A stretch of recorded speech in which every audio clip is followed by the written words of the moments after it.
in the national resistance movement. They saw that there is health debate. And secondly, that the processes are going to be followed to the letter. You know, before the meetings were convened, the Secretary General did invite the aspirants, and he read to them the Riot Act, because the law is very clear against the candidates who may breach the code of conduct. He read them the Riot Act and said, whoever does this and is proved, know that the party is not going to mince words. They are going to take very punitive measures against whoever does that. As you can see, by the time the national chairman advises the process to be suspended, then you know that he's looking for credibility of the process, so that the people should know that NRM is not for the rich. Because that's what was happening.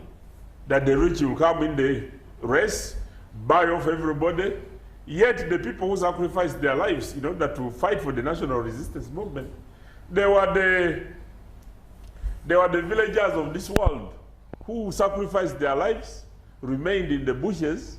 Uganda got liberated, but those who are benefiting from the liberation now wants to just abuse the entire process so that the liberation may become meaningless. So what the national chairman has decided to do is something that is very good. And even right now, when I was coming here, I left him in Kololo, seated this time. Perhaps he could have said, perhaps it is people use his absence to want to do funny manyangas during the elections. He has decided to sit, perhaps until the results are declared tonight.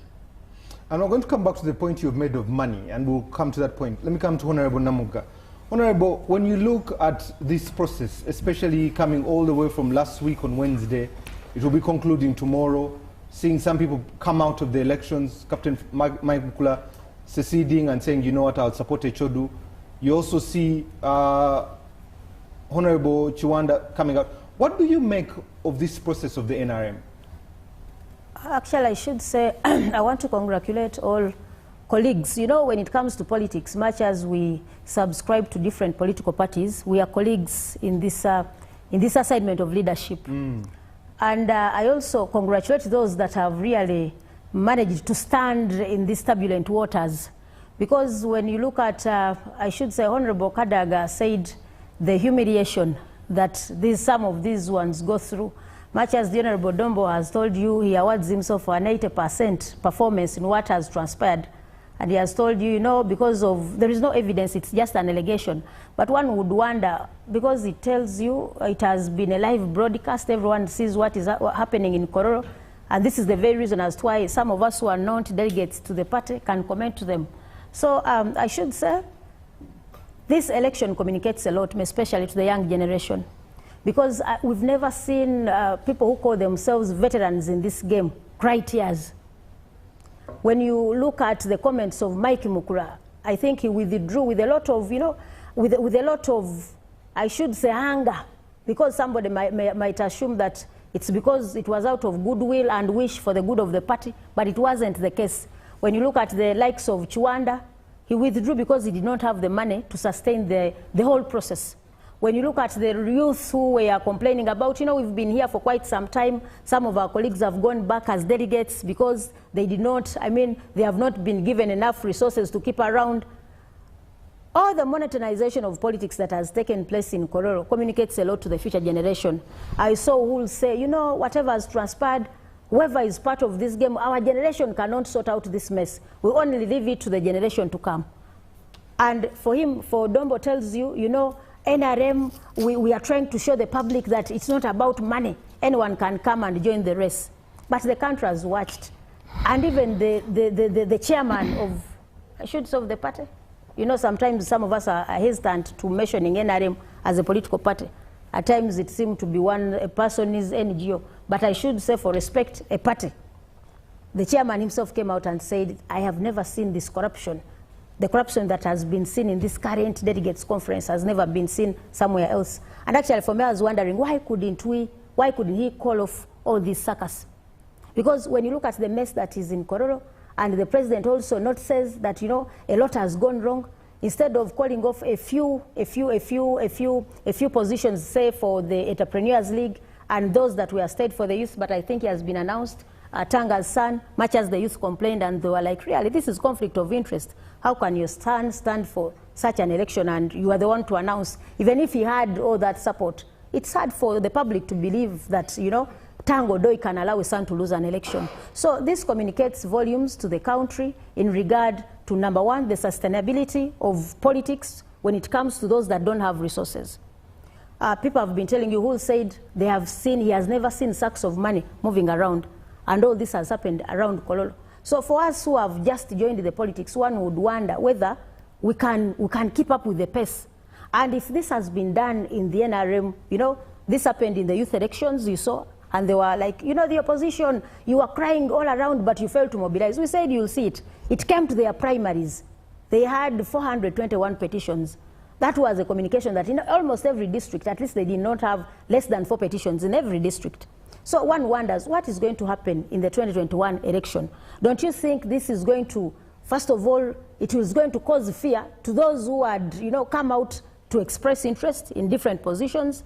Number two, for those who felt they would have the guts to stand against the big shots in the party, and they have won, do you think they can come and stand against them again? So the youth are going to be intimidated more. You heard the Honorable Kadaga say, you know, these elections have been, full of intimidation, money everywhere, you know, the rigging, change of registers. So for us who have just come on board in line, the line of politics, and without, for me, I had a different picture. I used to respect the kind of Dombo. You know, whenever I just used to see him on TV, I had never met him. I only had an opportunity to meet him when I came to Parliament. We used to respect them. You see him, you know, well-dressed, and you would think the man is a man of integrity everywhere. But only to join a club of politicians, a club of leaders, and how I wish the country out there would see what happens internally in some of these events. One would wonder whether we have leaders. Okay, thank you. Let me come to Yusuf. Yusuf, it's good to have you. You made an appearance here. Thank you so much. We appreciate it.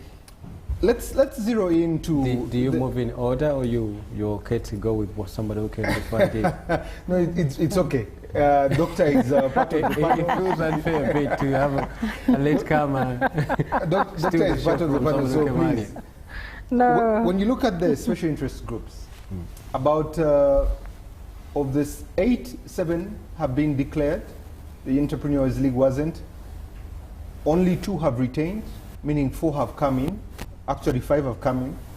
When you look at that, and then you look at today, the president is given the chairmanship, given the flag bearer, Haji Gongo is declared. As we speak, Right Honorable Among is in the lead. And then right now at night, we're still having elections going on. What does this spell for us as a country? Wait, Anita Among is still in the lead. She hasn't won as yet. We're yet to get those results. She hasn't won as yet. Not yet. Not yet. They are still counting. Are there chances she might lose? No. I did find out that, but they are still counting. Giving you the results, the chances of her losing are very slim. They're next to none. You know, as we say, you know, we are in a marketplace of politics. So if you go to a marketplace, if you go to an auction, so we say may the best buyer, may the one who places the best bid take the day. Mm-hmm. But being that politics is not business, you're not in politics, it's not a business where you're transacting and getting honest money, so we can say may the best thief win. The one who has the most amount of money, can they win money, which by all intents and purposes, they didn't do honest business to earn this money, but they stole it. So may the best win, maybe the best thief win, and we wish them all the best of luck. Why are you saying may the best thief win? And I wanted to move on to the imagery of a circus. Okay. You know, I come from the performing industry, and I'm quite familiar with the circus. You know, when you go to attend a circus, the circus performers begin by buying places where they're going to rent and stage their different shows. Yes. Right? And circuses are very entertaining things, by the way. If you go to a circus, you actually get entertained. Now, the people who actually stage the show pay for those places. So they pay for the space? They pay for those spaces from which they earn income. Mm-hmm. What we are witnessing at Kololo is a small representation of people trying to rent their different places into a national circus. So if you take what is happening in Kolo as a circus in itself, I think we have been entertained, right? There's nothing that as pleasant as watching the old hands at stealing elections, the old hands at buying elections being bought out of these elections. It's very entertaining to see such a nice spectacle. When you see this, the cameras and they're complaining that they've been cheated, they've been bought out. Because this is the ball they set in place. It's a very wonderful spectacle to see. And haven't we been entertained?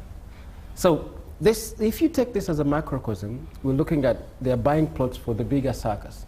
Now the bigger circus plays out in Parliament, plays out in State House, plays out in different places, right? So again, may the best thief win, because now the stage has been set for the bigger circus, okay? And one of the fascinating things that has happened to me this week is, and I think Honorable Dombo here, I think he's even tired of talking, because he's been talking about this thing for a very long time, is the enormity of time we've spent discussing the Central Executive Committee of the NRM political party stroke movement. What does it mean? Honorable Namugga here belongs to the NUP. We will never devote the same amount of time to discussing the Central Executive Committee of NUP. We will never do that. Because we're discussing, and being member of SEC is, you don't get paid. You're just there to guide the country, to guide the ideologies of the NRM movement. But the amount of money being spent and the amount of time we spent discussing the thing, people just volunteering to be part of the Central Executive Committee of the NRM, it's become a national conversation. It has become a thing negotiated in the marketplace. Why is that? Because people are buying plots from which they earn income. The closer you are to Mr. Yoweri Museveni, the chances are for you to earn way more than what you're going to invest in. The question that the Deputy Speaker of Parliament asked, why would one spend 5 billion for a voluntary position? It's not money wasted, it's closeness to the grandfather. Samji Ibrahim Munganda used this imagery a couple of weeks ago. When you're younger and you sit closer to the father or the grandfather, during the dinner time, chances are higher that surely the grandfather will, from his big plate, say, this piece is to you. So if you sat so far away from him, chances are high that you may not get the chance for him to extend a piece to you. So what you're seeing in Kolo is the hustle and bustle, the shoving and pushing to sit closer to the big man. One of the things that pains me is that the older folks are going out in disgrace. It pains me, and I think we'll have a chance to talk about that. Older folks, instead of seeing their time out, let's retire gracefully. I think they're going out in disgrace. That pains me. And I think the bigger conversation we've had with Honorable Dombo here is discussing the Anita Among and Rebecca Kadaga, pushing and shoving. Who should stay? And I think later in the show we'll have the opportunity to talk about this. Well, you mentioned the old guard leaving disgracefully. Yeah. Oh. Does this look like a transition to you? What does it look like? No. In your imagery, you said they have plots that they have bought. Yeah. And you're supposed to earn from these plots. Yes. How do you earn from a voluntary plot? Honorable Captain Mike Mukula said his suspicion is that about 9 billion has been spent. The Right Honorable Taiwa said 5 billion for a voluntary place. Honorable Namugga has just spoken about Uhuru, who said he has never seen sacks of money like what he has seen in Kololo. When you look at the money spent here, what are they buying and how are they going to earn their income if it's a voluntary place? I mean, I don't, you live in this country, right? Yes. Yeah, the closer you are to Mr. Museveni, you get I got the piece of meat, but the piece of meat will just be for a meal. No, but it's more serious than that. When you see things going through like, digital number plates, when you see things like IDs, when you see things like many of these deals that cut through, they're negotiating in State House. And the closer, if people are paying 30 million, between 30 and 70 to see the president, including ministers, by the way, what do you think about a SEC member who perhaps has a big opportunity to see him, which I'm doubtful. But what do you think it means for you to have audience with the president, you know, much more because you're a SEC member, because they're just 30, they're not many. I think this is the smallest space where people pretending to decide for the country meet. This is the smallest space with just 30 people, right? What do you think it means to you to sit closer to him, that you don't have to go through the hassle of buying to see him? It means much more. And you need to see that, you know, this country is, we are selling this country basically. We're selling this, and everybody is trying to negotiate his access to a position which gives them power to be part of the sellers. We will go back to the image of the circus. But you see, if you have a plot, think about having a plot in the show, you know, the open area where the circus is set. But how about if you are closer to the owner of the space where the show is being staged, the man that is being paid rent to, if you're closer to that man, it means you earn much more. Look, the first point I made at the beginning of my comment was that we're in the marketplace. We went into the marketplace a long time ago. You see, if you see all these deals being negotiated in this country, I normally want to go back as far as, you know, Museveni's coming to power, 1986. Something major was happening in 1986. That was structure adjustment, when this country was being parceled and sold. We are seeing continuity. All those things that were sold, many of them have not yet been sold, by the way. Many of them have just been left to ruin. And if you have access to power, if you don't get the chance to become a minister, if you don't get the chance to become an MP, MP is maybe a lower position, the closer you are to the key decision makers, the closer you have access to those little things that this country had, Lake Victoria, our parks, our forests, our networks, the closer you are to the man who is always writing letters that take answer, give this to so-and-so, give this person money, the closer you are to that person, the more powerful you are, not just, you know, powers, prestige and dignity, but in terms of access to resources. That is what is being negotiated in So in short, we are now a marketplace for the highest bidder. No, we're not now. We have always been there. Not now. We've been there, I think, since 1986. Doctor, let me come to you. You've had the analogy by Yusuf, especially on the marketplace and what we're selling. But let's get to the Right Honorable Anita Among. Is now, if the results are what are reflecting, the third most powerful person in the NRM, after the president, Haji Gongo, and then herself. She's also still the speaker. Where does this leave the doctrine of separation of powers? Where does this leave the checks and balances of the legislature to the executive? And what does this fusion mean for any hope that Ugandans had in the legislature? Before I come to your question, allow me also have a take on what Honorable Dombo shared or served the panel and viewers right from the circus in Kororo using analogy.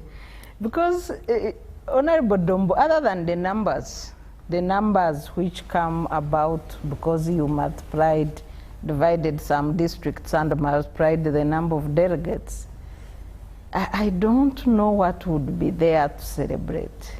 When you watch videos of people fighting in Kororo, the night was a battleground all through.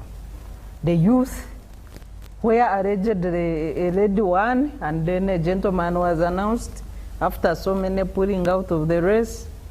The entrepreneur delegates who were throwing chairs throughout the night and with running battles with the police in Kororo. When you look at the women league race, where even some of the senior cadres like Honorable Anyuto withdrew in disgrace, you know, the party will fight so hard to bring back cohesion. With all these people pulling out, they are not pulling out in good faith. And you know that. So I don't know whether that is something you need to celebrate. Two, this going into the election with this discontent, with these fractures in the party, and the dynamics, these, you know, discontented leaders are likely to create for you in the general elections. How prepared are you? Also, if you look at really NRM and the, continuing the analogy of the circus, which is just a battle of money, not a battle of ideas. You have your top organ, which should be occupied by the cream in the party, and it should be a competition of ideas. Who has better ideas for the party, to take the party forward? Instead, it is a battle of money. Who has the most money, whether got through honest or dishonest means, who can dish out to the biggest chunks of money. Even delegates who came and picked money in the first and second day, they had no more reason to stay because they didn't want to spend the money they had picked. And they boarded their buses and went back. So is this something that you would regard as a success? But coming back to your question, Timothy, the doctrine of separation of powers. The Speaker of Parliament in Uganda is number 3 in the national hierarchy of precedence in the country. So they don't need to compete for a party position to again be number 3. They are already powerful. In developed democracies, a speaker and deputy speaker of the House, when they are elected, they return their party cards to maintain the doctrine of separation of powers. In some countries, they choose people actually who don't belong to any party, mainly from the academia, to become speaker and deputy speaker, pure and non-partisan, to lead the legislative arm of government. When you are elected, and even when Kadaga was speaker, regardless of being the 3rd in the party hierarchy, she never went to Chankwanzi. And I'm sure you are aware of that. Said, I'm a speaker. How will I steer the parliament if I'm part of the caucus decisions? But I can bet that Anita is dying to attend those meetings. And that's why she was dishing out a lot of money in Kororo. Maybe she doesn't even know. Because most of the speeches she has made as speaker are contradictory and sometimes disrespectful to the doctrine of separation of powers. Maybe she doesn't even understand that. I wouldn't put it far from that, really. So we need to move to legislate for proper doctrine of separation of powers by ensuring that members of the judiciary, judges, don't belong to any party. We had the Deputy Chief Justice, the Honorable Justice Stephen Kavuma, who was a founder member of the NRM party, and he never returned his card. And it was a controversial issue. So we need to make sure that once you are chosen to belong to, to be a member of the either judiciary or head the legislature, you return your party card. And for the time you are in service, you don't belong to any party. That's the best way we can protect the doctrine of separation of powers in this country. Doctor, as an election observer, when you look at what has been happening in the NRM for the past 7 days, what reflections do you get for 2026? Well, for long we have been documenting reports show that NRM's strategy for power retention is either money or violence. And the two tools of power retention have played out very well in Kororo. If anybody ever doubted our reports, I'm sure they have seen evidence that NRM's strategy for power retention is money, and where money fails, they deploy violence. They don't have any other strategy beyond that. Honorable Namugga, you had a comment to make before I ask you a question and I get to Honorable Dombo. You had something no, to I was just informing her that where money fails, force applies. That's why you saw the Honorable Mawanda say, you know, they had to attack my line. The soldiers came and pulled people away from my line. Now, yes. Timothy, there was a very humiliating picture of elderly women fighting in Kororo. Their children are watching. Which elderly women? I will You show you didn't the see that clip. video. He missed it. You missed it. There There are were so many there were things. so many. There are so many things. I have the clip here. Timothy, just a quick comment. Were they fighting for food? No, I think they had something like papers. They were kind of registers. They must have been registers. They were fighting to pick those papers away from that woman. And they had to chase her. This one pulled this, the other one took this. You know, so it Timothy, was kind of chaotic. Just a Yes, quick comment. Yusuf. You know, I actually think one of the fairest elections we have in this country are NRM primaries and NRM electoral processes like the one we have in Kolo. I think they're the fairest we normally have. Because whoever there has the same number of contacts, they can call for help. The balance of terror. So they have, almost all of them have money, so they compete on familiar territory. Who has the most amount of money? Who has the most amount of violence? And there is no due process afterwards. The violence that happens in those places often ends in those places. And I think the fairest we ever come close in electoral processes is often in NRM. You remember what happened in Maogola, where the two families of Kutesa and Kaguta were competing for an electoral and NRM MP position ticket. That was one of the fairest in my view. Both of them had the same amount of power and money to call on either side. Both of them had the same amount of money. That's a fair competition. You see, if it were Namugga here to be in that race, she wouldn't even come anywhere close to them.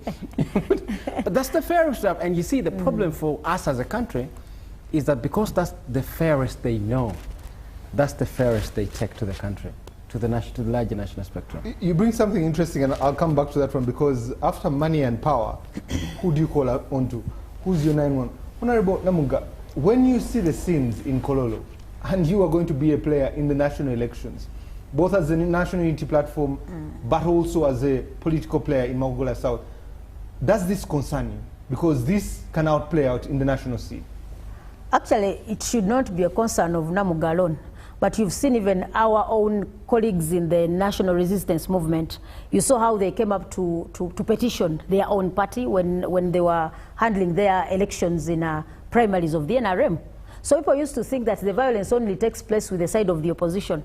But this is the time when they witnessed this in their own home. Because they were never used to all this manipulation, or the intimidation, or the violence. They had never seen guns. I can give you a good example in Maogola, Remiaga, where you saw the Sechkubo and Rashande. The people of Maogola, we call them Abanyabuzari and Abanyamukago. They had never, those people, those milk takers had never seen guns. They had never seen their children being killed in front of them. Now, they used to think that when you see tear gas people being tear gassed when Bobi Wine is moving around, they used to think that there must have been chaos. There must have been violence. Somebody must have thrown stones to those policemen and the soldiers. But they witnessed all colors of the forces, blue, red, all the attires we are seeing in Zimbabwe. So, this is not for the opposition alone. It's not Namugga to get bothered. The country should rise up and know this is a gun against the people. They are fighting the will of the people. The people of Remiaga told you, you know, we were ready to line up behind Sechkubo. But that intimidation alone. And this also happened in Kawempe. Remember, Doctor, when we were complaining about the violence that there was in the Kawempe elections, our colleagues in the NRM never bothered. And when we came up on the floor of parliament, to bring out the facts, everyone was like, no, that is the opposition. That is how they, they manipulate. But this time around, it comes with open hands to their own. As Dombo told you, he awards himself an 80%. And good enough for him is lucky. I don't know whether he will ever come back for elections. But how I wish he joined again. I want the Dombos also to face the wrath that we go through. I want to inform the country that we've always told you that we no longer have elections. Actually, for me, when you speak about elections, one wonders. And Dombo will ask you, for you, Namugga, how did you get here? How I wish you also come and say how I got here. Because during his days, it used to be a bit easy. You saw during the 2021 elections, up to now, our comrades were killed, 59. They have never been accounted for. And you want to give me information? Even if I went back to elections to try to find out how you got there, I will not become you. I don't know what assets you have at your disposal. No, definitely. About the definitely. No, I'm speaking about the environment. For us, by the way, before you go for an election, before you even think about money, think about the environment that there is for every one of us to participate. Because we allege or we assume that this is a free and fair election. Before you speak about the money, the environment should be conducive for everyone to participate. We all know we operate under a multi-party dispensation. But this comes at a time. You saw, let me give you an example of the Iganga case. Yeah, the other day on Monday, when we went to open up our offices in Iganga.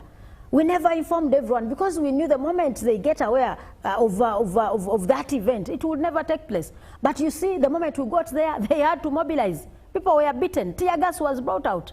So when you speak to issues of elections, issues of democracy in this country, people used to think the way you've asked that it's for the Namuggas, it is for the Birete, it is for the Dombo. Now it has come to be a concern, a matter, actually, it's a matter of national importance.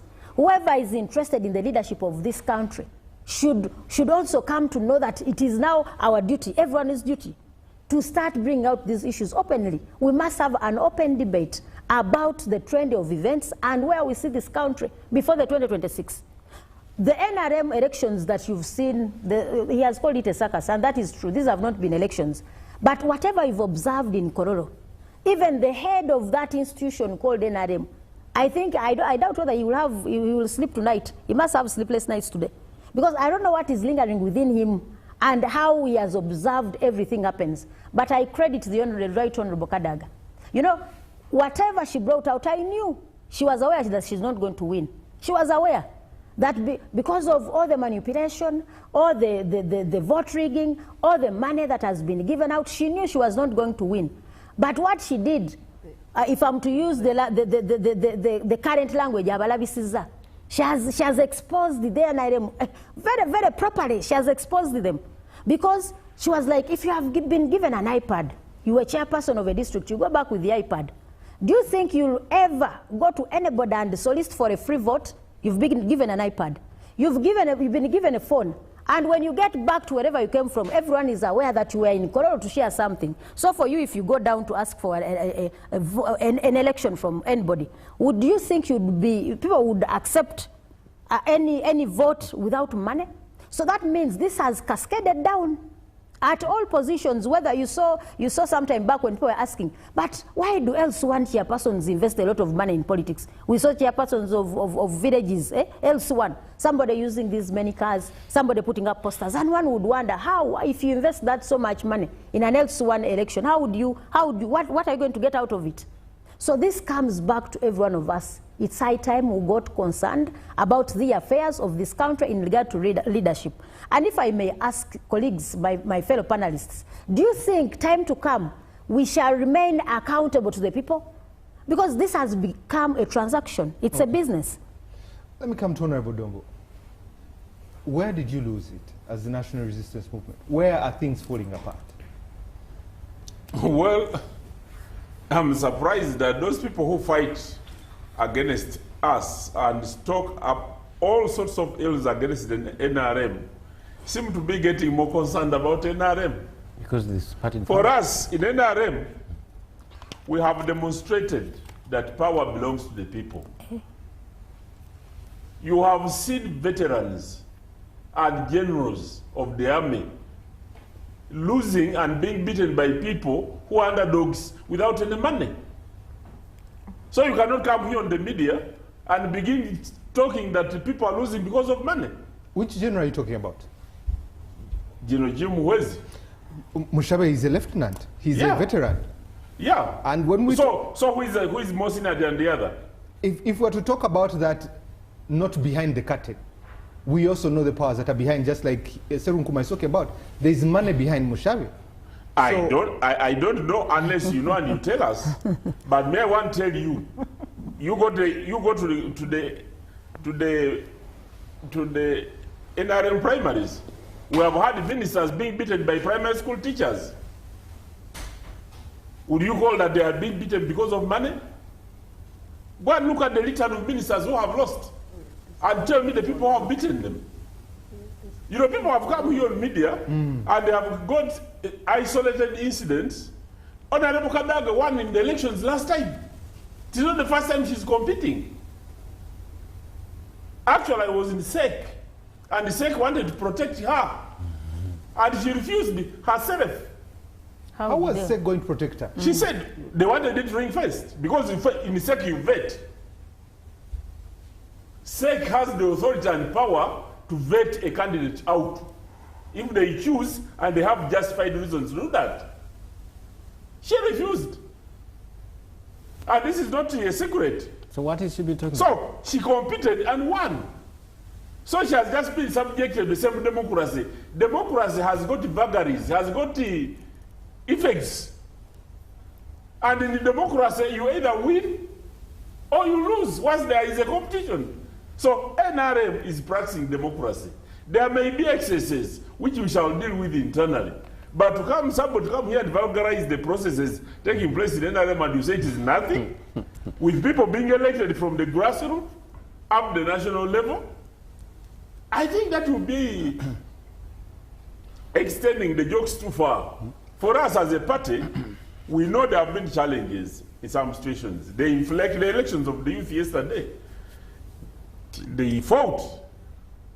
Because it is an elective congregation where people convene and it's expensive to keep them over a period of time, perhaps it may also be debated why, in the future, why we continue voting even beyond when it becomes dark. That is something that could be debated within the Central Executive Committee or the leadership of the party to say, why don't we only elect during the day?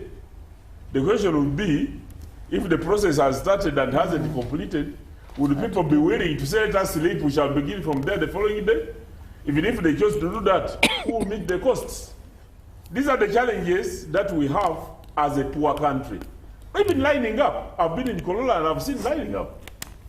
It is good, it is cheaper, but when you have got a crowd of about 20,000 people, how effectively can you line up without really compromising the standards of the elections? Because in any case, you don't know who the other people who may intrude into the elections. Honorable Dombo, let's compare yesterday and today. Yesterday, you had the special interest groups, and you were lining up in regions, right? Yes. Today, you put the regions in tents. So, what caused the variation between yesterday and today? The special interest groups also met in tents. The same tents which are being used today. Those were the venues for the meetings, the assemblies. And when they chose to line up, others chose to line up. The group today is bigger than what was there yesterday, because this is the delegates conference. The numbers are slightly bigger than those of the special interest groups. And yesterday they lined up, they held elections, people were beaten, others lost. And Rwakajara, by the way, is not the former, he's not the outgoing. Honorable Rwakajara is the former member of parliament. But the chairperson for the workers was Tweheyo, who was appointed in the Electoral Commission as a commissioner, and now he has ceased with the election of Mr. Rwakajara. Tweheyo ceases to be a member of the Central Executive Committee, and he will be a member of the Secretariat. So we have had a very successful election. Before I come to Yusuf that is itching, what is the fate of the NRM? When you look at from your mass party to grassroots 72,000 to primaries that are chaotic to now these that Serun Kuma calls a circus, what is the future and the fate of the NRM? Those are, by the way, the descriptions you are using. I'm using his description. Are purely descriptions either of people who don't like NRM or the media. What is wrong with In the previous election before this one, we had over 1,600 petitions. In this recent exercise here, we had only 400 petitions. That shows you that even when there may be challenges, we are making progress. Because the petitions have reduced, people complaining have reduced. When you talk of people who have pulled out, so what? You know, if you can't stand the heat, get out of the kitchen. In a democracy, democracy has its own challenges. I was a member of parliament. I participated in an election which wasn't very free and fair, but for the sake of my party, I opted out and I chose to support the candidate and I worked for the party. Okay. So I want to tell you that NRM, our elections have had challenges, but every day that passes, we have had a better election.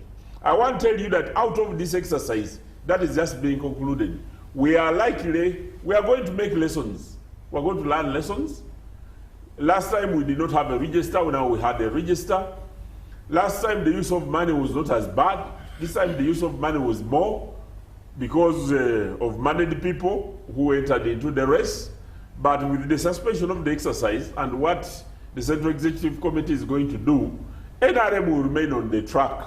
And I want to tell you that we are now going to escalate the political process to ensure that the protagonists come together. Even those who have disagreed, even those who have fought against one another during the elections, we have a duty to talk to them and for them to realize the goodness of working together and that the NRM as a party is mightier than all of us. Thank you. Yusuf, you had a comment before we take a break. It's not a comment. I just want to speak something broader. You know, I mean, there are two things. The first one is that, you know, modern autocrats took lessons from the autocrats who came before them. The modern autocrat, the autocrat after 1990, is way smarter than the Idi Amins and the Bokassas and the Siad Barres, because he took lessons. He understood that you don't have to suspend the constitution. You don't have to ban, you know, sort of multi-party politicking. You don't have to be so hard on the media. You don't have to say you're going to govern by decree. You can have all these processes appear to happen, but you reproduce your power through them. So you could have an oversized and huge parliament, but it's meaningless. You have a heated, entertaining electoral process, but it's largely meaningless. If I can tell you, and I think Honorable Dombo really agrees with me on this one, you see the so-called SEC, the Central Executive Committee of the National Resistance Movement, as a political party, is supposed to guide the political party, decide key policy positions, ideologies and ideals and things like that. They don't decide any of that. I'm telling you, those 30 members are as powerless as the people who are outside of that political party. What they're negotiating is access to those who actually have power. Salim Saleh is not standing to be a member of SEC. But the amount of power that Salim Saleh holds, neither of those people have that amount of power. Rabogo will not be standing to be a member of SEC. But the amount of power he has, neither of those so-called 30 SEC members has that power. So modern autocrats understood that you can let these processes take roots and appear, and they're exciting, they're debated, they dominate public conversation for entire weeks, but they are largely meaningless. And that's what Emmanuel Dombo is doing quite successfully, to tell us that what you saw is actually the absolute exemplar of a democratic process. And on that, I agree with him. The only problem that he doesn't tell us that the modern autocrat reproduces himself through the facade of democracy. The modern autocrat organizes elections, which he wins. He never declares himself a life president. He has a Kadaga to amend the constitution for him. He has 400 members of parliament to be driven like school children to go to Rajtura or to State House in Entebbe, and they come back and have an amendment.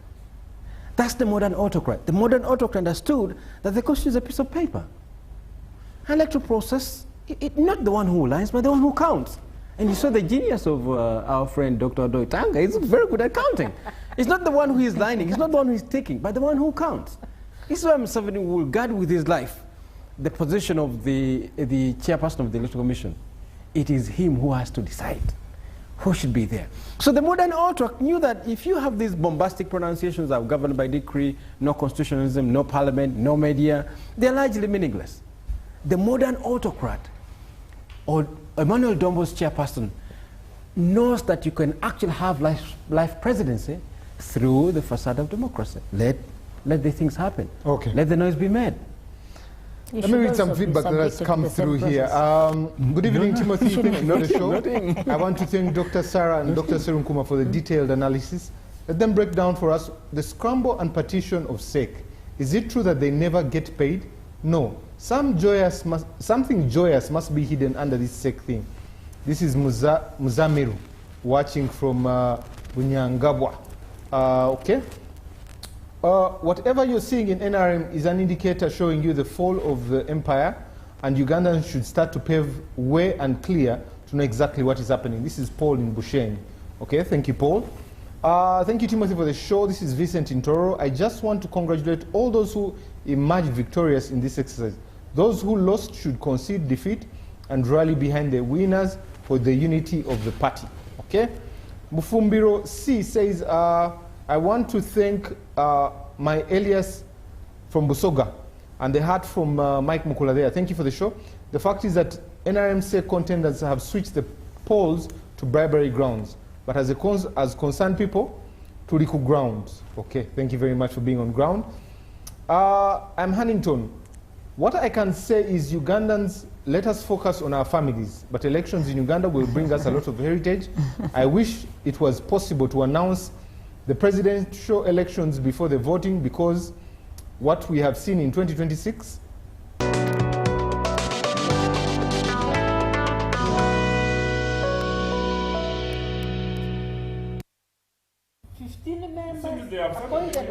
Welcome back from that quick commercial break here on Behind the Headlines. Even as we get to this last leg, my name is Timothy Nyangweso. I'm joined by Dr. Sarah Birete, Dr. Yusuf Serunkuma, who is with us here, Honorable Goreth Namuganza, and Honorable Lumala Emmanuel Dombo.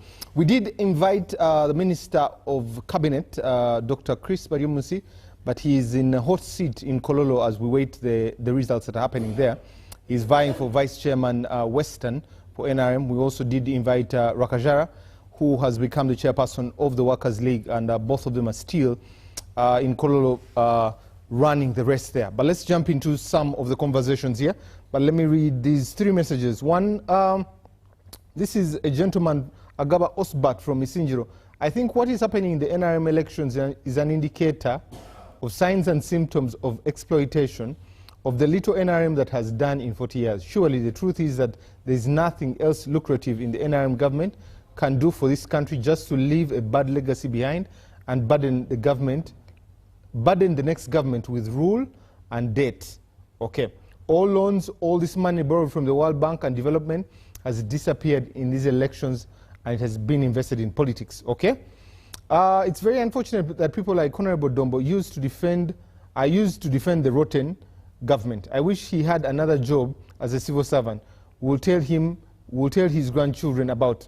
When he's part of a gang that is destroying this country, I'm sure he's struggling with his consciousness because he knows he's defending a pathetic government. How about Oluka watching from Canada? Okay, I'll leave it at that. Let me come to you, Dr. Sarah. What does 2026 look like? When we see this, when Honorable Dombo, the Secretary General, was presenting a report and was talking about the number of petitions, 411, and about maybe 250% of them resolved. We don't know what happened to the other 50%. What does this reflect on our elections? Because in hindsight, they have told you no media house is supposed to be putting up any indication of what the Tally Center has not put up. It's also an indication of the violence that we've seen there, the money that has been spent. What becomes of the economy? What becomes of this country? I saw yesterday the governor, Bank of Uganda, explaining why we won't have any more money in circulation other than what is there, and therefore people shouldn't worry about post-election inflation like has been the case since 2011. But I think what we are likely to see is diversion of money meant for the common good, money in the budget, diverted so much into the electoral campaigns, partisan electoral campaigns, not money going to electoral commission to facilitate the national elections. And as much as on paper, and the governor could have a point that we shall have the same money in circulation, but in whose hands and for what purpose? I think that should also be considered. If you have money meant for roads and that money is diverted for patronage and handouts to give advantage to some competitors on the race, is it serving the same purpose? About 50% of our national budget funds are borrowed. So if you have diversion, and one comment has come in, if you have diversion of borrowed money into useless party bribery, of voter bribery, and this is a burden on everybody's head to pay back, are we getting value for that money? How do we ensure that the ruling party is not going to raid the consolidated fund to facilitate their money contests in the elections? I think that citizens deserve guarantees of that nature, and people who work on tracking budget and money releases, they need to be more alert to make sure that we don't have fake releases that are just figure announcements with no value attached to that money. When it comes to the terrain in elections, beyond money, it will be a grand auction. So what we are seeing in Kororo is what is going to happen in the race. It has always been. In our tracking of money in politics in the last elections, a parliamentary seat minimum was going for 500 million. And in some parts in Bushenyi and Kabale, the parliamentary contenders, Bushenyi, Shem and Kabale, parliamentary contenders used above 2 billion just in 3 sub-counties. And you are using 2 billion to campaign to become an MP. And that takes us to the question raised by the Deputy Speaker in his clip. Why would you spend 2 billion and above in a parliamentary race? Why don't you start a cottage industry and employ people? Why don't you go to the investment authority and look at available options and put that money to use? What is it? Because, and there was a last week the comments. We were here and someone made a comment and said, and I think it was Honorable Mara, that politics is now the most lucrative business. Actually, it's me who made it. Exactly. It's that, and we need to depoliticize service in politics. Dr. Sarah, what else can pay you between 40 and 60 million if you're not a CEO of a multinational? Give me any business that will not be choked. I can give you a simple illustration. My barber put up a screen in his barber shop and he was slapped with a presumptive tax of 7 million. So how is an ordinary Ugandan supposed to survive if the most lucrative is politics at 40 million shillings? You know, the money we pay MPs, whereas, you know, statistics show that Ugandan MPs are the least paid compared to Kenya and Tanzania, we need to attach that money to value. First, we need to reduce the size of parliament to a half, if not more than a half. Minimum is a half. Every district should have 2 MPs, 1 male, 1 female. End of the story. When you do that, it would be okay to pay Ugandan MPs to the extent of Kenyan MPs and task them what are the terms of reference of an MP. You know, a job of an MP has become the most useless.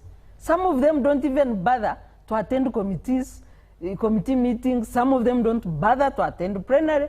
There is an MP from Kisoro who is on record. He has never attended any parliament sitting. He has served 2 terms. He stays in the village with the people. And he earns his money, and it's known. So when you have such people who don't understand the duties and functions of an MP, where parliament has been reduced to a market sort of shouting, they tick boxes, just we have passed the budget, we have passed 100 bills. When you go to the qualitative side of these bills, you find that they are, you know, abrogating the Constitution on a daily basis.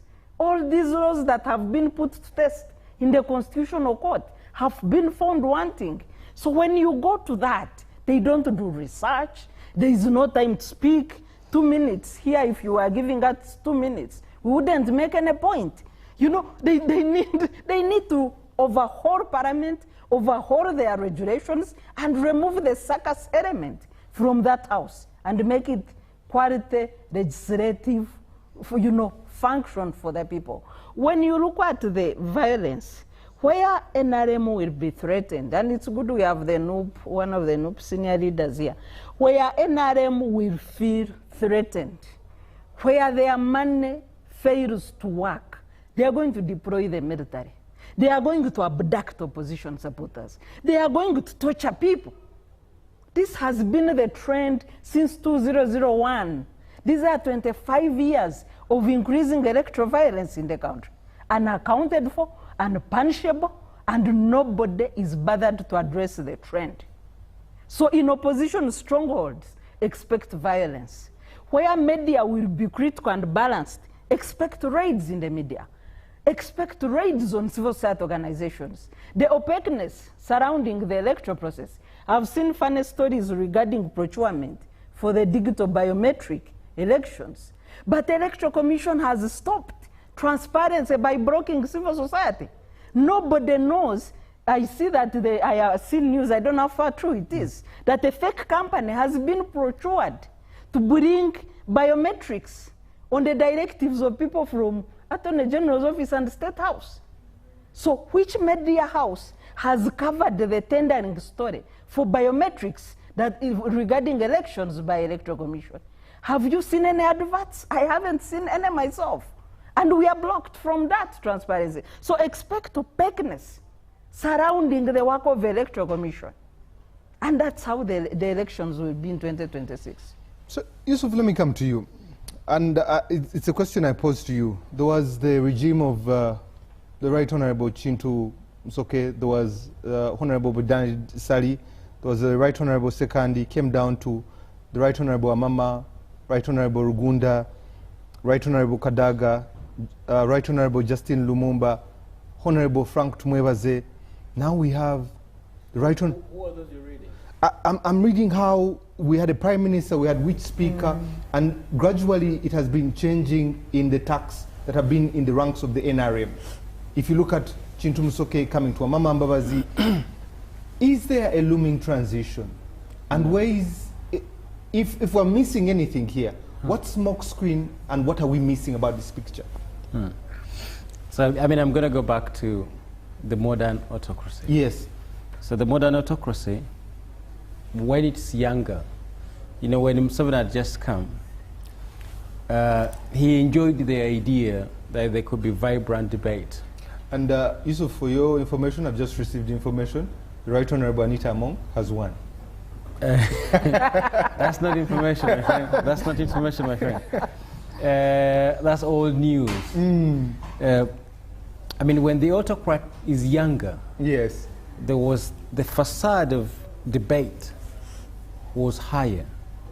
You wanted to have wonderful debate, so you had wonderful debaters, people supposedly with integrity, and then they could. It was, by the way, the names you've read, still it was a circus, right? But our sense of seeing the circusness, it wasn't a very entertaining circus. It was more discreet. It was more sophisticated. But still it was a circus. The country was being sold. All through that period, from the 1990s, Uganda was on the chip. It was in the marketplace. Anyone can buy whatever they wanted. But there was a facade of integrity, of sophistication. Now, the more Museveni stayed in power, the more he has wanted the less, the people with far questionable integrity, the more he has also lost a bit of control. That now, money takes precedence over anything else. And I think this is the trap that Honorable Kadaga fell into. That Kadaga, because of what she represents and the work she's done for Yoweri Museveni, she felt this time she should be protected. She should be one of those members who deserve to be in SEC without election. I think she felt and pushed that angle. But Museveni knew, I want people who work for me. Now he's older, he wants workers. You can look at Honorable Kadaga. She's old, she's sickly, maybe not as agile as Anita Among. So Museveni said, I'm okay to lose you and Busoga, but in a way that doesn't make it look like I pushed you. So he said, go to the marketplace. I know somebody with bigger money who will beat you hands down, and it would look like You know, you were just voted out. But the more the autocrat stayed in power, the more it wanted to work with, you know, from the prime minister, the more it wanted to work with Nabanja, the more it wants to work with Balambanga. That is a misrepresentation. I need to finish this because point. what transpired in the National Executive Committee Council was broadcast. Here. Was broadcast, and two, when the vetting did take place in the Central Executive Committee, and this is public information, the very situation you are alluding to, that was the offer that was provided by His Excellency the President. Only that he told the ladies, he said that since I have 5 nominees as members of the Central Executive Committee, not even ex officio, you nominate members, and he offered that he would appoint one of the ladies if they stood down for the other. But the decision of who should stand down, it was left up to them to begin negotiating and discussion, because the president said he did not have the powers to force anybody out of the race so that he could appoint them. But that was an offer, exactly. Okay. Not that he offered, not that he said that let Kadaga go to the market. To the market, so that he's beaten by somebody who has the money. That wasn't the position. I wouldn't want to spend more time into the internal details of the NRM political party, because as I told you, it looks beautiful. Very rosy. It looks beautiful, and I think Domba has done a wonderful job telling us what happened. It actually looks like a democracy. I can tell you on that, NRM scores, it actually gives you the impression of a democracy. But I'm telling you, it's the way Museveni reproduces himself. It's the way you continue your reign as a life president by having the circus play out in ways that actually look like democratic work. Right? So let me build this point, and I think I'll stop on this one. And maybe I should address this also. The pretension that we have all bought into, that we live in a democratic country and democratic processes work, is the pretension we as people in the public domain, I think media circles, people in the opposition, and people in government, we bought into this lie that we live in a democratic country, that everything is decided by the majorities. You mentioned Busoga, and it caught my ear, and I remember there was a back and forth between the Right Honorable and the President. There are two things. I wanted to ask, in this circus, what role does ethnicity and religion play in it? Because it's now beginning to pick, ever since the by-election of Kisoro, right, Woman MP, it has really picked up steam that even in these vice chairman elections, it seems to be picking up steam. What role is it playing? When I mentioned Soga, I didn't mean the ethnic dimension, I meant the regional dimension. No, it was brought up by the president. Okay, for me I didn't mean the ethnic dimension. I think, both Kadaga and Museveni have done nothing for Soga. You see, both of them have. Soga is so poor. Museveni went to Soga and even said, I can't believe there is such poverty. Poverty smells in this place. Museveni has done nothing for Soga, and Kadaga has done nothing for Soga. So both of them don't represent anything for Soga. And I use this Soga as a regional dimension, not the ethnic component. Because I think both of them tried to play with it, with Museveni saying, I return the chiefdoms, and Kadaga saying I represent the Basoga. No, neither of them have done anything for Soga. Neither of them are equally to blame for the amount of, when we suffered Jigas, I grew up in Busoga. When the Jigas ate up people in Busoga. In Busoga nowadays, which is like most of them are growing sugar cane, it's cheaper to dry the canes and sell them as firewood than sell them to the Indian manufacturers as canes from which sugar is going to be extracted. Really?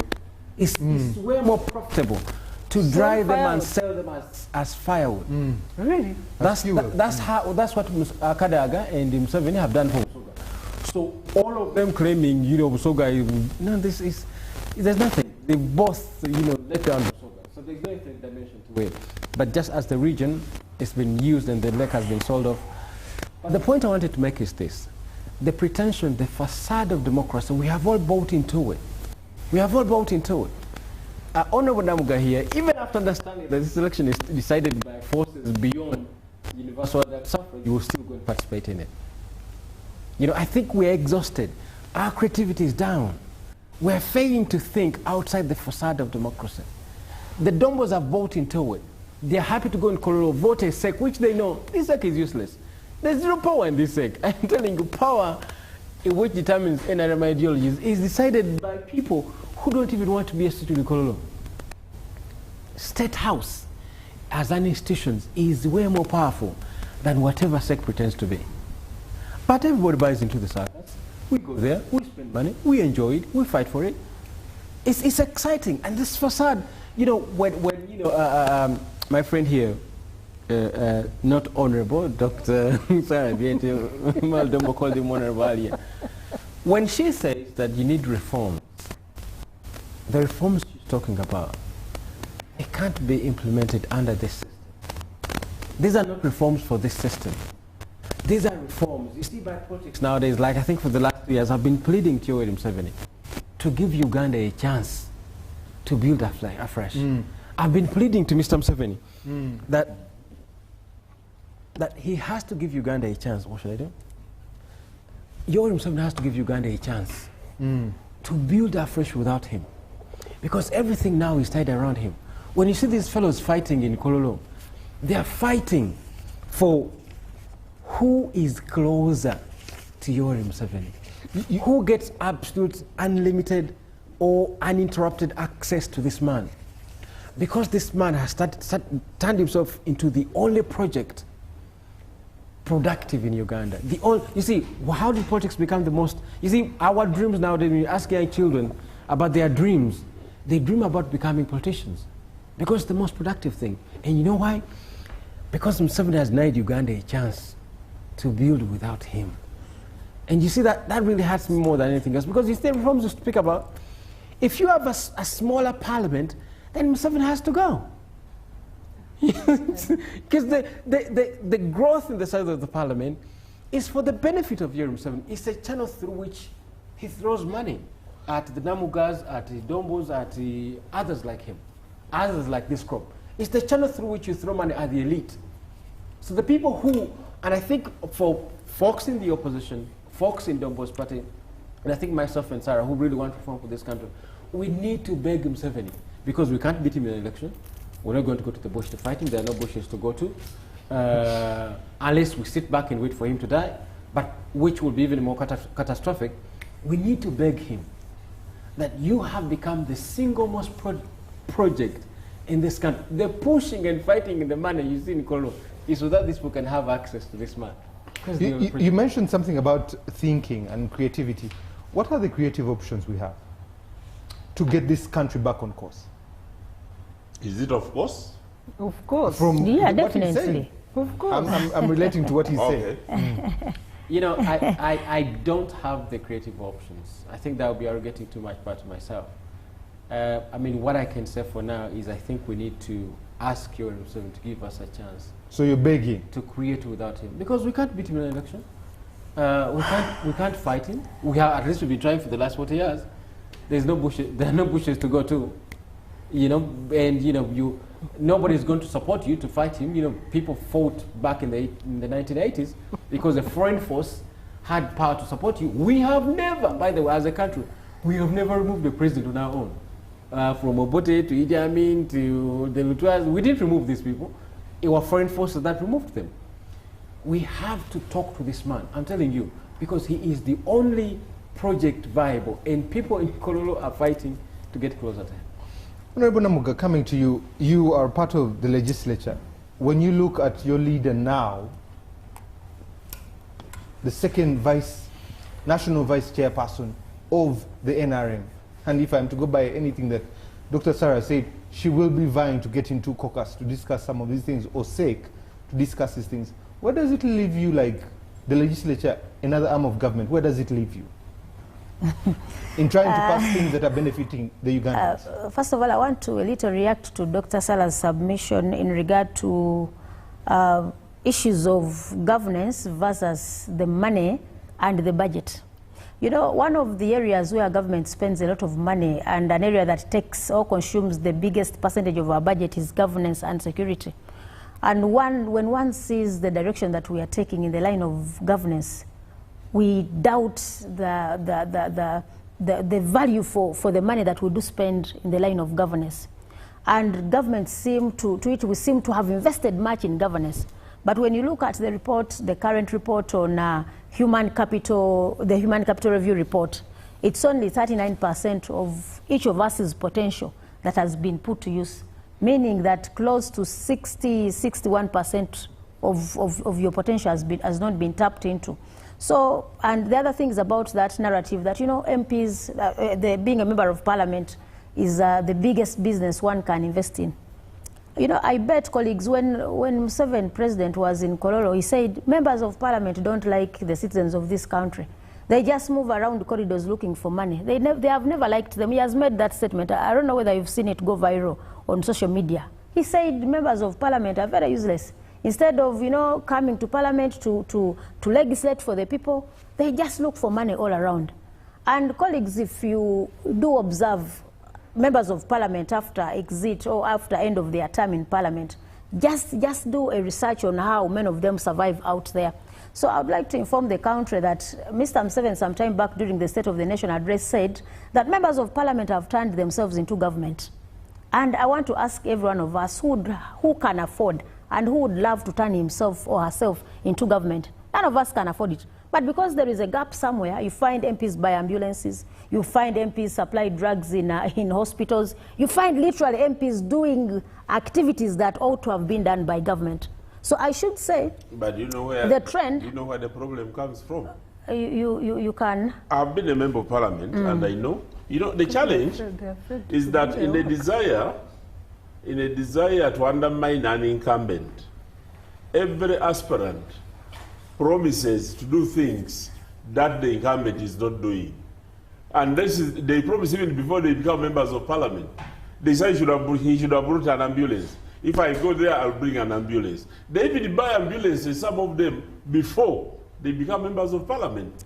Thank you for that information. Totally distorting the political arena themselves. I want to inform the Honorable Dombo that people buy ambulances because they are not in existence. Otherwise, if an ambulance was in place, why do I buy it? Actually,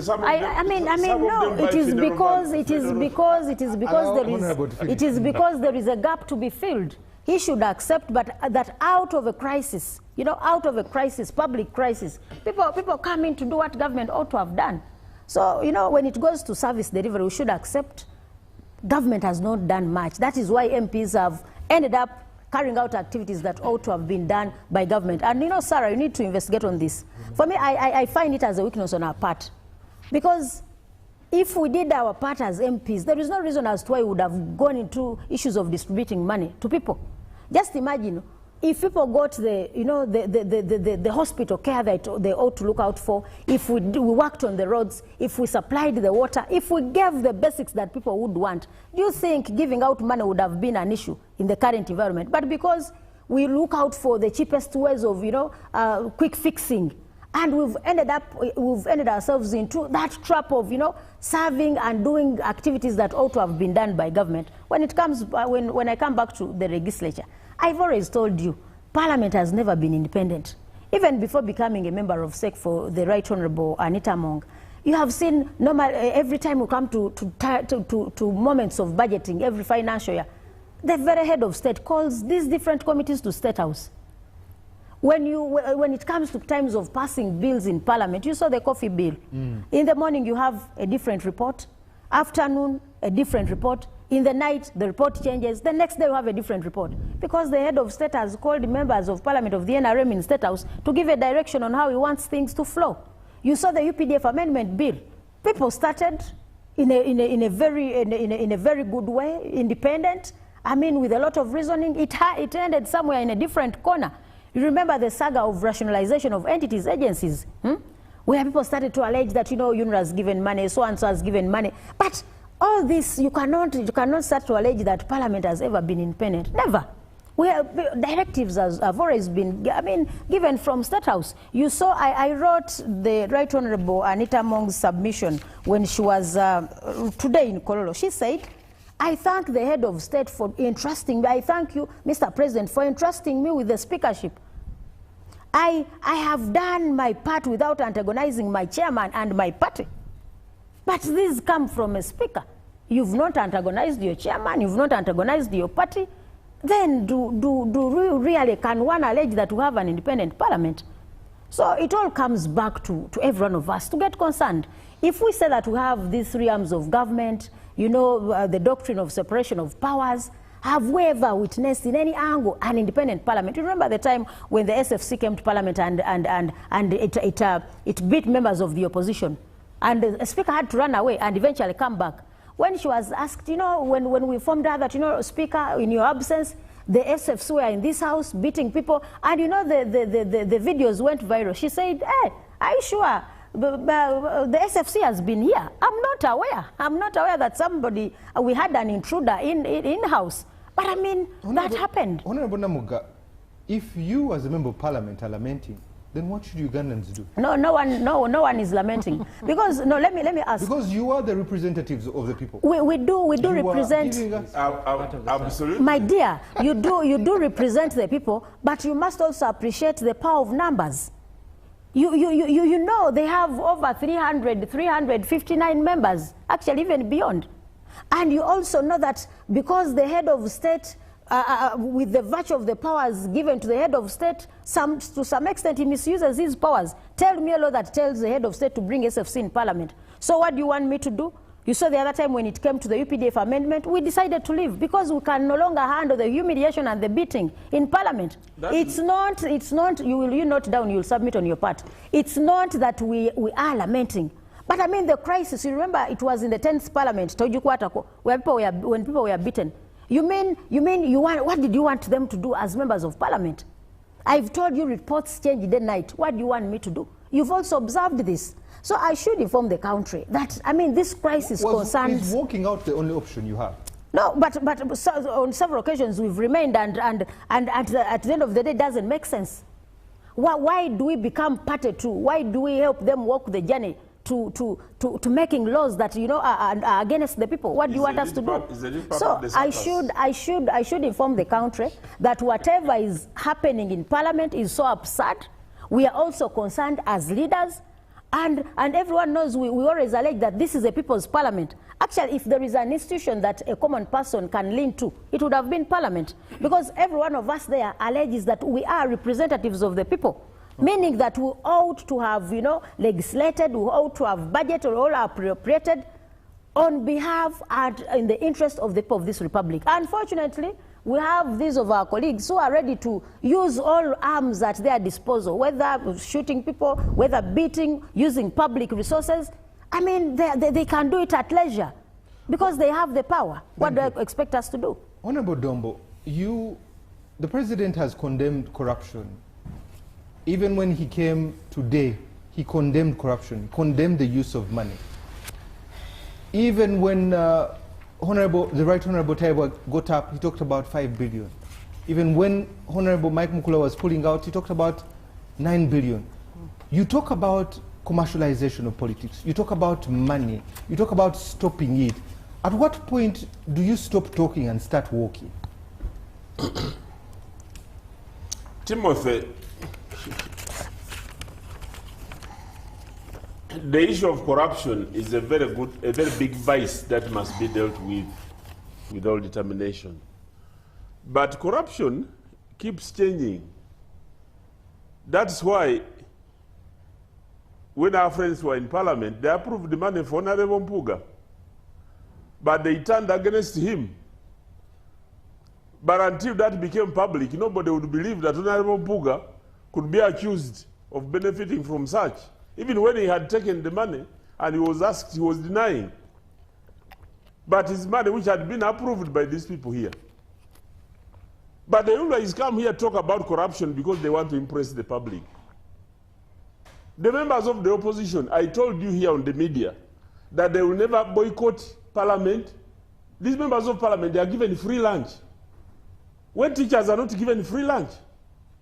I was in parliament, I was never given free lunch. They have never boycotted going for games because they earn allowances. They have never boycotted areas where they earn money. Even when they walked out on the committee of disco report of defense, they went and earned the money in the committee report first. the allowances. And when they came to Parliament, because in Parliament you don't earn by signing, that's why they walk out.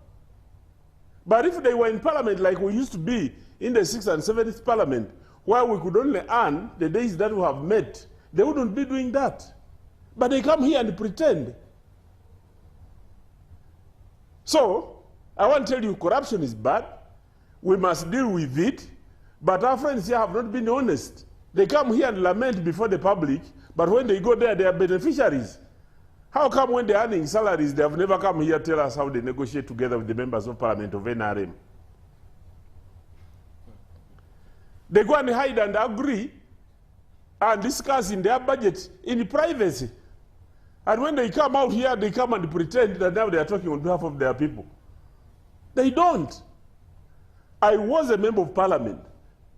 And I want to tell you that we moved very strong laws. We even talked on behalf of the members of the opposition, even in situations where somebody would have found it very difficult to do. One time, police club at the Honorable Nabira in Kampala here. I had to stop Parliament. They were going to read the budget. I stopped Parliament, the reading of the budget, and I moved a motion to condemn government for doing that. We even set up a select committee in Parliament, which invited all the ministers, the inspector generals of police, and recommendations were made. Why do these members of Parliament come here to lament in the media, but when they go to Parliament, they walk out instead of representing their people?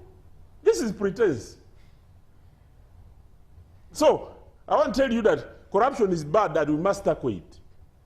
Even in the national resistance movement, that's why the president is talking about it. He's the chairman of NRM talking about it. He's condemning members of NRM. He's not condemning the opposition. He's condemning members of NRM. So this is determination on our part, although at times it becomes difficult to deal with it.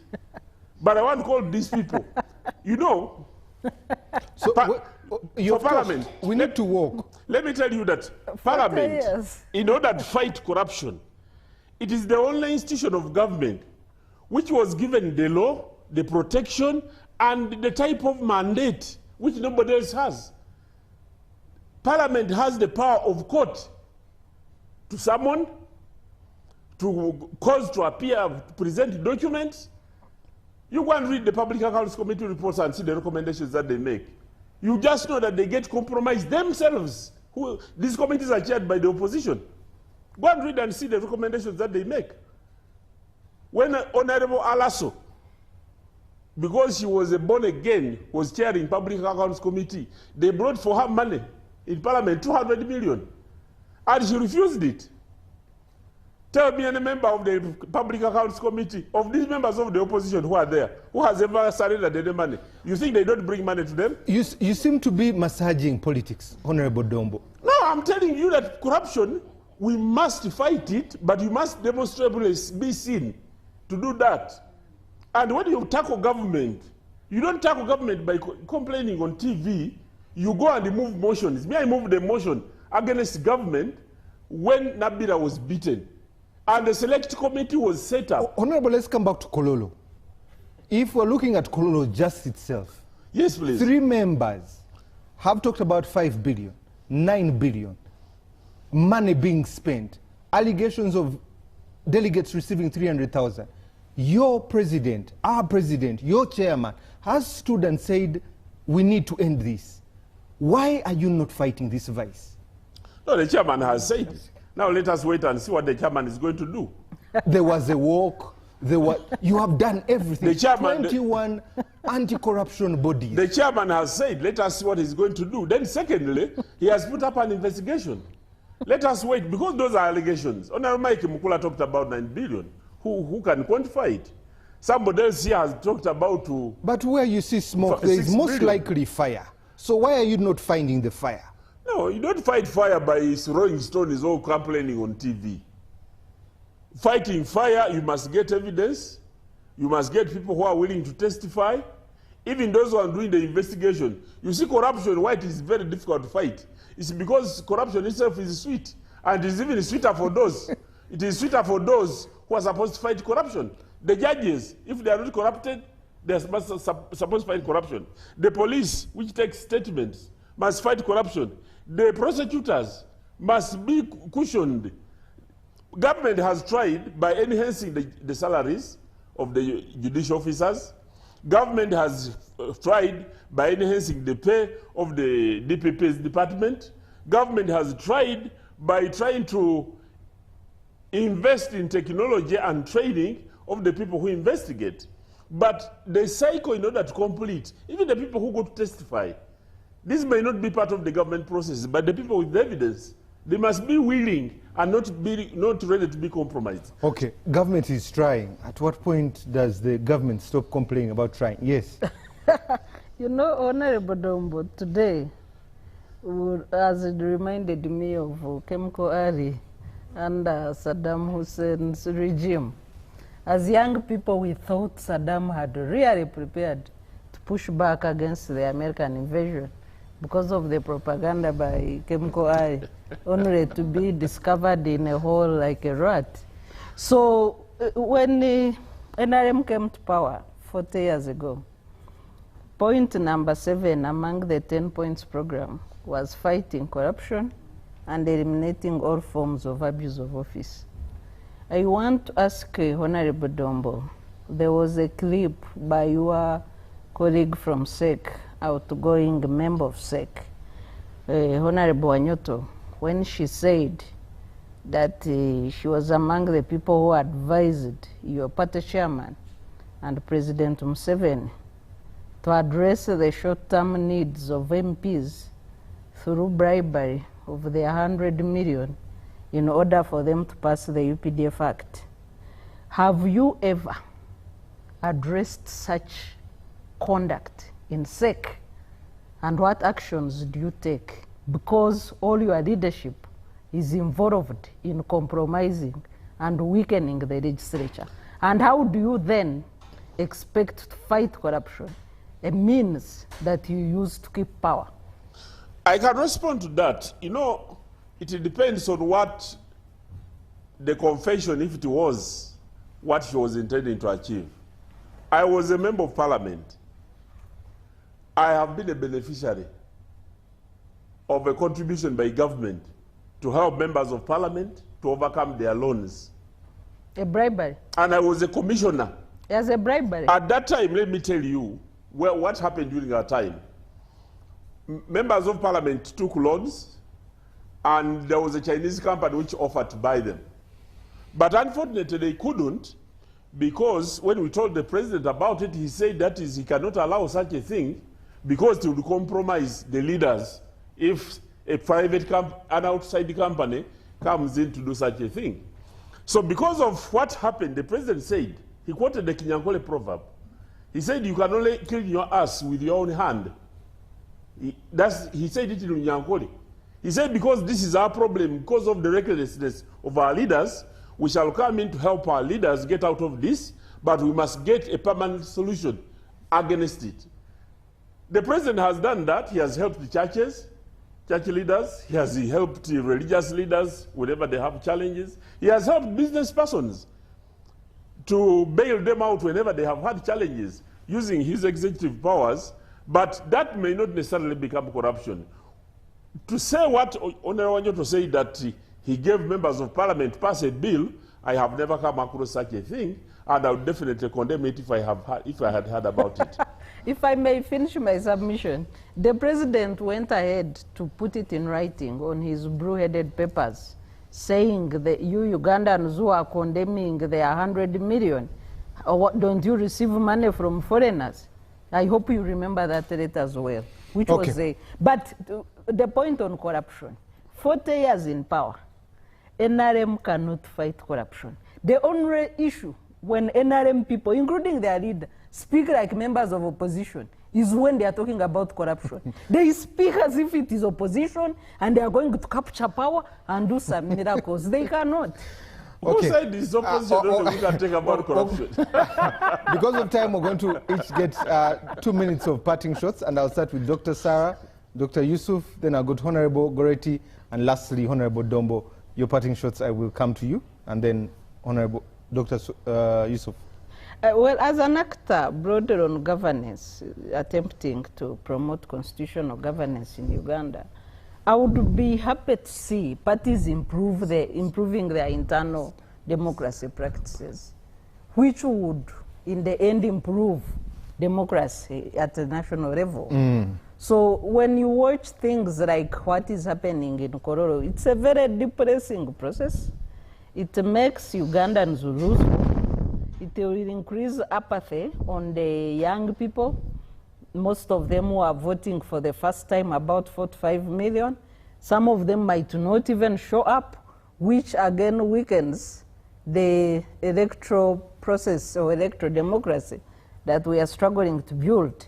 And it's a shame that really, since 2006, when parties were revived in the country, that parties cannot get right the basics of building internal democracy. I wish they could improve on that, because it's what translates into the culture or the quality of democracy that we have at the national level. Over to you, Dr. Yusuf. You know, I mean, I enjoyed listening to Dombo, you know, have a go at Honorable Namugga. Accusing of being a beneficiary. and you know, one of the easiest things you can do now is to take down a member of the opposition if you're a member of the NRM. Because you corrupt them yourselves and you wait for them. You wait for them in the woods when they want to pretend to be very upright, and you say, by the way, we are giving you money. You know, because of the circus. The circus is very pretentious. You know, we go into Parliament. Parliament, you know, Kalonzo Chermaga wrote a wonderful piece where he said, Parliament is the bride. Not the bribes that are given around in sacks, but the institution itself. Parliament is a very darting institution. You know, once you enter that place, if you're sane, you can't stay there. If you want to stay no more, you can't. It's a very darting institution. Ask her about it. Because that's what you just did to her. You said we've thrown money at you, and you and your other members have eaten this money. That's what Parliament does. Parliament is the bribe itself. But I would say this, as you call them parting shots, is that, you know, as a country, and I think as everybody, we need to step out of the circus. If we want to be serious. Because you see, this small matter between Mpuga eating money and Domba accusing NUP, it can go on forever. But it's a small matter. It doesn't matter on who fishes on Lake Victoria. It doesn't matter in the lives of the Wasoga. It doesn't matter on the bills we lose to telecommunications companies. It doesn't matter. They don't matter, these internal wrangles, because the circus is pleasure and we take from it. You know, my politics this year is begging Mr. Museveni, help us get out of this circus. Honorable Dombo, it's okay not to be democratic. It's okay, don't accept to be bullied. You have ideas to keep and ideas to keep. It is okay not to be democratic. Don't pretend about it. You beat people, you throw them in jail, you buy others. Forget all this pretense. You Honorable Dombo, you know 100% that the people in SEC, they really don't matter in the national, in the broader picture of things. When core decisions are taken, it's either a select group of a few people. These people are just scampering for positions. So I think as a country, we need to step out of the circus. We need to become serious. This is our country. We need to start see real things happening. We need to get back. I mean, I was very happy when we got back at, you know, electricity from a private company, because it mattered. This private company takes so money from people. We need to get these things back. Our telecoms, our coffee. These are things we need to be talking about. We spend humongous amounts of time discussing politics of a circus, when we know once you end in Parliament, it doesn't matter. It's just taking set out. And I know you've read the book, The Economic Hitman. I don't know if the electricity you're talking about is the same, but let me come to Honorable Namugga. Honorable, your parting shots. I should first of all say it is very regrettable of my senior colleague Dombo. He was in Parliament for 20 years to really be as micro as alleging members of Parliament take free lunch. I mean, that is being too micro. And I should inform the country, when you look at the Auditor General's report, I'm a deputy chairperson, Park Central. For the last 5 years, NRM has only implemented 31% of the Auditor General's recommendations. 31%. of the Treasury memoranda. So, I mean, man, you can't get more serious than you have been today. And I should inform the country, like the way I said, this circus and the way we are taking leadership too light, to the extent that as a leader you can come on TV and say, you know, you people are just making noise here. The reason as to why we are here is to have a public debate on the state of events in the country. It's not that we don't have spaces for where to discuss the things. He knows. We go to Parliament and put this on table, but this is the only space the nation has to also get the other part of it. So never come here and allege that people come here, you know, to shout on TV. It is also being too micro and, you know, running short of how to bring out issues. I should say leadership means a lot to us as a country, and as leaders that do possess these positions, we should sit down and concentrate on serving the people. We should look out for the rule of law and also know that several people have occupied these spaces. But every year that goes by, every voting season, the leadership levels are deteriorating. We should accept. There are two things that Mr. Museveni has successfully done. Number one, he has totally undermined the spirit of governance. The leaders, every season that comes, electoral season, the stature of the leaders that we bring in deteriorates. Number two, the institutions of government independence. None of these institutions are independent. So if we are to really move on with the issues of affairs of this country in regard to leadership, I'm so 100% convinced that Mr. Museveni can't do much. He can't do much. I also concur with my colleagues, Dr. Wirete and Yusuf, that the only option they have is to exit, because they can't do much. They can't add on. Okay. Lastly, Honorable Dombo. Timothy, you have just said, I haven't read on the social media, but since you have announced, it must be public information that now we have new members of the Central Executive Committee. I don't know whether all have been declared. No, just one. The news that has come in is that the Right Honourable Anita Among has won by 92%. The Right Honourable Kadaga got 7.6%. The rest are ongoing. You said the news, we just... I want... yes, the news. I want... Timothy... You are really the circus puppeteer. Timothy, he tells you he belongs to the arts industry. Timothy, I want to take this opportunity to congratulate Right Honourable Anita Among for joining SEC as the second national vice chairperson. And this is, comes with a lot of responsibility. In the same vein, I want to congratulate the Right Honourable Rebecca Kadaga, who has been in this position championing the good governance and the good things she has done for this country. In a democracy, there will always be a winner and there will always be a loser. But at the end of the day, the country gains when it competitively selects its leaders. We shall be waiting for those who are yet to be declared and who are still in the competition. I know our form of democracy may have its own challenges, but I want to assure the public that the national resistance movement will keep improving.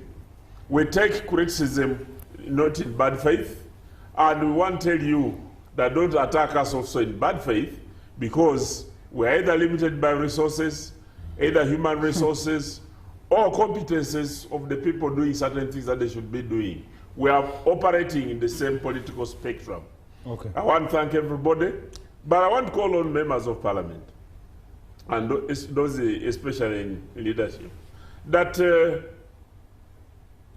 your positions were enhanced by the provisions of the law.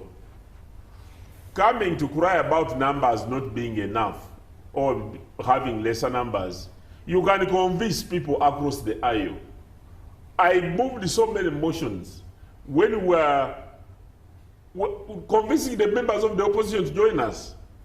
At no time did we walk out because the opposition had abused us, but we always worked with them because they all belong to the same parliament.